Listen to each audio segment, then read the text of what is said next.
नवां जतोई ऐं आसपास वारनि इलाइक़नि में बदमनी चोर चढ़ी वई आहे। हर रोज़ मोटरसाइकिलूं चोरी, फुर, ट्यूबवेलनि जो सामान, इन्वेटर, सोलर प्लेटूं ऐं ॿियो सामान चोरी थी रहियो आहिनि।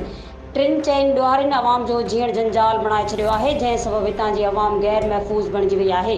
पुलिस बि को क़दम खणण जे लाइ तयारु नाहे। अहिड़नि ख़्यालनि जो इज़हार अमीरुल बहर सुप्रीम काउंसिल जे मेंबर अब्दुल वहीद मल्हा, सरदार अयाज़ अली मल्हा, गुलाम गब्बोल, आशिक अली खासकेली, यार मोहम्मद मल्हा ऐं ॿियनि सां गॾु नवां जतोई शहर में प्रेस कॉन्फ्रेंस कंदे चयो। ही जेको कुझु मां कयां पियो नवां जतोई शहर वारनि जे लाइ कयां पियो त हिते मूं जनम वरितो आहे ऐं हे जेके माण्हू आहिनि जेके फुरजनि था ऐं लुटजनि था, यार मूंखां बर्दाश्त नथो थिए। मुंहिंजो रत सफ़ा टहिके थो त जेकॾहिं मुंहिंजी जान हिकिड़ी जान आहे मुंहिंजी उहा तव्हांजे मथां कुर्बान आहे ऐं मुंहिंजी ॻाल्हि ॿुधो।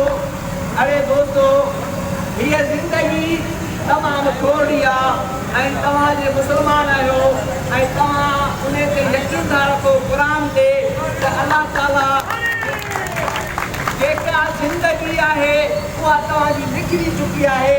तव्हां छो बुज़दिल थिया हो चंद नंबरनि सां? इहे चंद नंबर असांखे कुझु नथा करे सघनि। असां वॾी ताक़त रखूं था।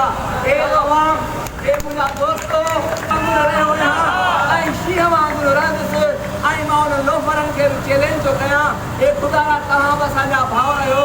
मां तव्हांखे अॼु बि रिक्वेस्ट थो कयां, जेकॾहिं तव्हां इहो स्कूटर फुरियो था 50,000 जी 20,000 में तव्हां कमायो था, उन्हनि ग़रीबनि मिस्किननि सां फुरियो था, ख़ुदा तव्हां बि असांजा भाउ आहियो। जेकॾहिं तव्हां सां को मसइलो आहे, मां तव्हां सां वाइदो थो कयां, तव्हां मूंखां मिलो, मां तव्हांजा मसइला हल कंदुसि।